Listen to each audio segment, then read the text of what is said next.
Bakunzi ba Fredy TV rero ubu hano turi ni Nyabugogo, aho habaye ibintu bitangaje. Ndakubwira ngo ni ibintu bitangaje, ni impanuka. Yego si uko bitangaje, ni impanuka ibaye mu masaha make mwa saa 12, aho imodoka ebyiri, iya Ecofiti, ya International, zose zamanukaga, ariko abantu bose batangajwe n'uburyo izi modoka zose zirenze umuhanda zigakubita biriya byuma bikikije gare, byose bikagwa zikikubita hejuru y'izindi modoka ziri hano. Ahangaha murabona ko ni muri gare, ahangaha ni hafi y'aho ziriya modoka zijya za Kicukiro, za Kimisagara, aho ziba ziparitse. Ni ibintu bitangaje, abantu bose byabateye urujijo uburyo imodoka hariya urabona nta cyapa cya 80 gihari, yewe ndakeka nta n'icya 60 gihari, aho imodoka zose zamanukaga umurongo umwe, zose zibirandura zikagwa hejuru y'ibyuma, ahantu navuga ngo haba ari urujya n'uruza rw'amamodoka, zose zikibirandura zikagwa zireba muri gare. Mwese murebe iyi videwo, ndakeka namwe murahaza. Aha ni muri gare, urabona ko n'imodoka zose ziri hejuru ya biriya byuma. Gusa ku makuru ndi gutoza nuko ku bw'amahirwe nta muntu waba wayiguyemo, ariko pe abantu bumiwe, byabayobeye, bumiwe, bayobewe ibyabaye, bari kwibaza ibi ni ibiki, ibi ni ibiki bibaye. Imodoka zose navuga ngo zitwara abantu, aho zose zibirandura zikagwa hejuru y'izindi. Ni ibintu bitangaje. Rero abakunzi ba Fredy TV rimwe, ndabasaba mugumye mukore subscribe, munkurikirana bagenda bagezaho amakuru atandukanye, ariko ubu hano turi ndaje mbashakire n'andi makuru mu kanya y'ibi byose, nimba hari uwaguyemo, nimba hari uwakomerekeyemo, ndagenda mbashakira amakuru.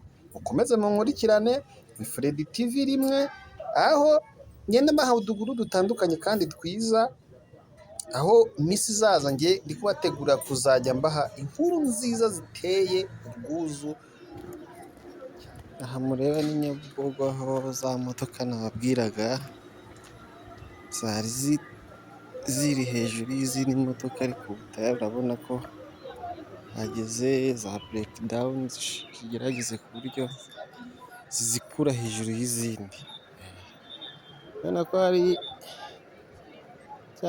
navuga ni breakdown kinini cyane gikunda gukura imodoka ziba zaguye ahantu harehare, kubera ko kirimo kizamura imwe iri hejuru y'iyingiyi.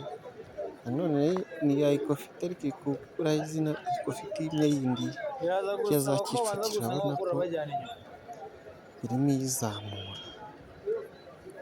Ndacyahari rero, uburyo zihava zijyanwa aho zishinzwe kujyanwa, ariko nyine impanuka ku makuru namenye ni uko hari yavaga mu mujyi imanuka, n'indi yazamukaga, bityo yamanukanaga umuvuduko, ihita ikubita iyari izamutse iva muri gare, niko guhita zibirangura zose zimanuka hejuru ya ziriya. Amakuru niyo maze gutohoza ariko byaba byagenze. Urumva rero ni ibintu navuga ngo bitari ngombwa ko abashoferi bakagombye kujya bashyiramo imiyaga, ariko ntabwo cyangwa se igihe habona ko hari umuhanda uhurirana n'undi ukagenza gake. Dore ko amategeko y'umuhanda bavuga ko iyo ikinyabiziga giturutse mu muhanda kigana imbere, ariko imbere ari aho hahurira, navuga mu ihuriro ry'imihanda 2 cyangwa 3, wowe uturutse uruhande rwo ruguru cyangwa yaba urwo hepfo, ariko uzi ko hari undi muhanda wisukamo uri kumanukamo, ikinyabiziga gishaka kwinjira muri uwo muhanda urombereje ugomba kubanza ukareba nimba ruguru cyangwa epfo nta kinyabiziga kihaturutse. Rero sinibaza ukuntu aba bashoferi umwe yamanukaga yego undi yazamukaga yinjira ava muri gare. Sinibaza ukuntu wavaga muri gare atabanje ngo arebe ko nta modoka ituruka ruguru, dore ko ari saa sita nta modoka ituruka epfo, zose ziba zimanuka. Sinibaza uburyo imodoka yagiye kwinjira mu muhanda, umushoferi ntabanze kureba ko yaturutse epfo muri gare, we ntabanze kureba ko hari iturutse ruguru mu muhanda kugira ngo hatari iyo mpanuka.